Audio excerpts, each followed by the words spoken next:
그러니까 단순히 그냥 어떤 우리 보고 어디로 떠나라는 거라기보다는 우리가 살고 있는 생활 방식, 어떤 그 생활의 틀 이런 것들을 다 내려놓고 그분이 이끄시는 대로 따라와라. 근데 하늘 땅 물벗이 추구하는 어떤 삶의 방식, 그런 어떤 실천 노력들은 사실 그동안 우리가 여지껏 살아왔던 그런 거하고는 되게 많이 다른 그런 거잖아요.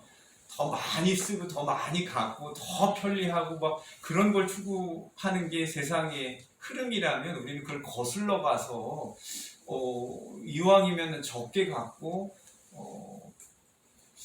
그런 면에서 이 집은 너무 훌륭한 너무 훌륭한 집이에요. 근데 이 집을 자꾸 헐어버리려고 하니 참 안타깝습니다. 그러니까 사람들은 다 오래됐다고 낡았다고 이제 빨리 헐고 새로 바꿔야 한다는 생각을 갖잖아요. 근데 이게 저 유럽의 그 오래된 100년 넘은 집들도 계속 끊임없이 수선하고 고치고 이렇게 하면 그렇게 오래 쓰는 것 같아요. 그러니까 우리가 가지고 있는 것도 계속 관리를 해서 오래 쓰는 그런 영성을 배워야 하는데, 어쨌든 그 아브라함을 먼 길을 떠나라고 부르시는 그 모습처럼 오늘 하늘 땅 물벗에 투신하고 있는 형제 자매님들에게도 주님께서 그 길을 내가 이끄는 길로 떠나라는 어떤 재촉같이 느껴집니다. 낡은 생활 방식을 버리고 변화의 길로, 회개의 길로 이끄시는 주님의 부르심을 묵상하게 됩니다. 그런데 그렇게 떠났을 때 결과가 뭐냐 그러면 무엇이 우리에게 주어질 것인가?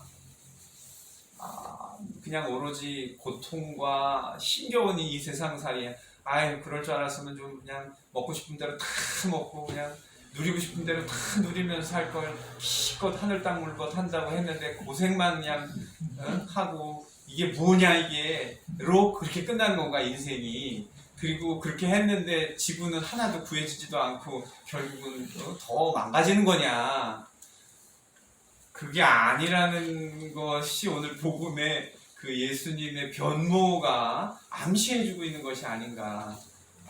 이렇게 확 당신의 어떤 그 하얀 찬란한 영광스러운 그런 모습을 제자들에게, 베드로, 야고보, 요한에게 보여주셨잖아요. 그래서 우리도 예수님처럼 그런 영광스러운 변화를 직접 겪을 것이라고 우리에게 힘을 주시는 말씀으로 이렇게 느껴집니다.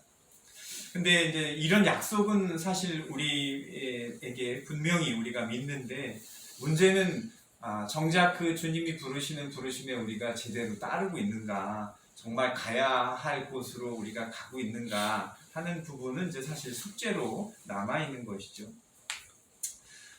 복음을 위해서 또 주님을 위해서 우리가 이렇게 몸에 배어 있는 그런 옛 생활 방식을 버린다고 하는 것은 사실 어려운 일입니다.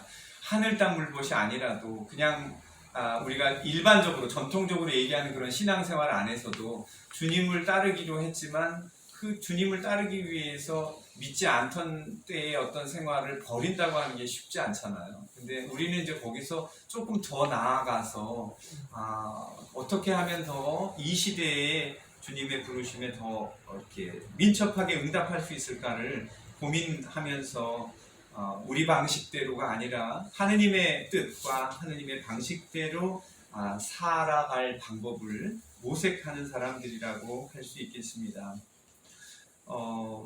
아브라함처럼 집을 떠난다는 것, 모든 것이 보장된 익숙한 그런 편안한 삶의 터전을 버리고 보장되지 않은 길을 간다는 것은 분명 누가 보아도 바보 같은 선택일 것입니다. 그런데 아브라함이 바보가 아니었으니 그러면서도 다 버리고 그 길을 떠나는 것이 그에게는 분명 쉽지 않았을 것입니다. 세례받은 우리도 모두 아브라함처럼 그 변화의 초대를 받아들여 길을 떠난 사람들인데, 우리는 자꾸 중간에 내가 길을 떠나왔다는 사실을 잊어버리거나 아니면 그냥 부인해 버리고자 합니다. 왜냐하면 그게 더 편하니까요. 그게 더 속편하니까. 그래서 사실은 그렇게 그냥 포기하고 싶은 유혹에 이렇게 빠지기도 하는 것이죠. 그래서 그런 모습을 오늘 그 복음의 베드로의 모습을 통해서도 묵상할 수 있지 않을까. 예수님은 분명히 나를 따르려거든 십자가를 지고 나를 따르라고 했는데 베드로는 그 반짝 잠깐 보여준 그 영광스러운 모습에 그냥 완전히 뿅 가가지고 아이고 제가 여기다가 초막을 잡아가지고 우리 여기서 그냥 같이 삽시다. 뭘 십자가 얘기는 뭘 십자가 얘기예요. 그냥 너무너무 이게 좋아요 라고 얘기하는 어떤 그런 나약한 모습 속에서 사실은 우리도 많은 경우 영광스럽고 편안하고 그냥 주님으로부터 위로받고 뭔가 위안을 느낀다면 그 평화 안에 그냥 만족하는 게 좋은 거지. 그러니까 신앙생활도 많은 분들이 아니 신앙생활하면 열심히 기도하고 저기 미사 참회 꼬박꼬박 하고 아니 그러면 되지 뭘 또 유별나게 무슨 뭐 또 저기 그 하늘 땅물 벗은 또 뭐야 그렇게 생각할 수 그게 얘기할 수 있거든요. 근데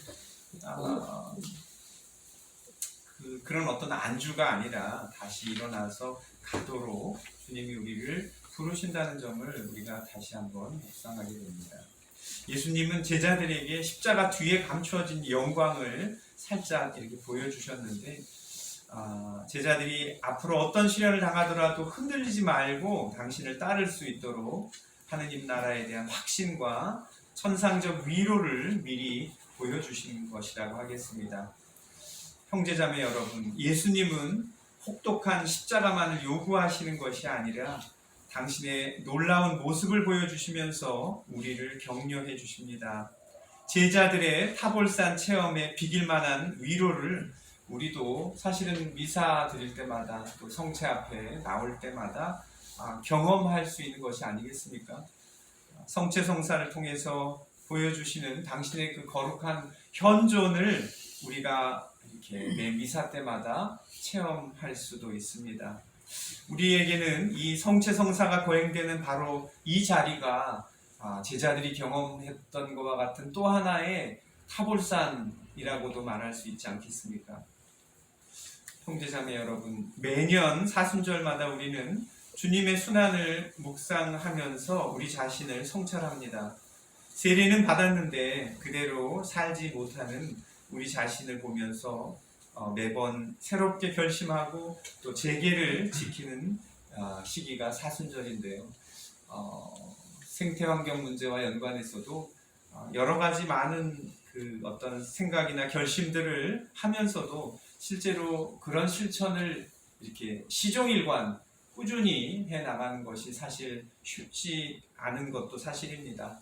우리가 함께 모여서 이렇게 기도하고 또 주님의 도움을 청하는 것은 우리 마음이 자꾸 나약해지고 주저앉지 않도록 주님께서 도와주시고 힘을 주십사고 기도하는 것이라고 하겠습니다. 그런 점에서 이렇게 오늘 사순절에 함께 생태적 차원에서의 십자가의 길을 하고 또 함께 기도하는 이 시간이 참으로 소중한 은총의 시기라고 생각이 듭니다.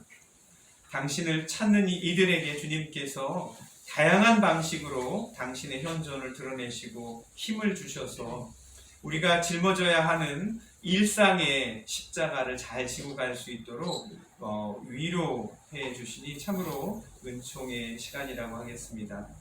예수님께서 제자들에게 하셨듯이 우리에게도 당신 손을 대시면서 일어나라고 그리고 두려워하지 말라고 그렇게 말씀하신다고 생각이 듭니다. 그 위로를 그분의 현존을 오늘 이 미사를 통해서 우리도 겸손되이 주님께 청하면 좋겠습니다. 아멘. 잠시 묵상하겠습니다.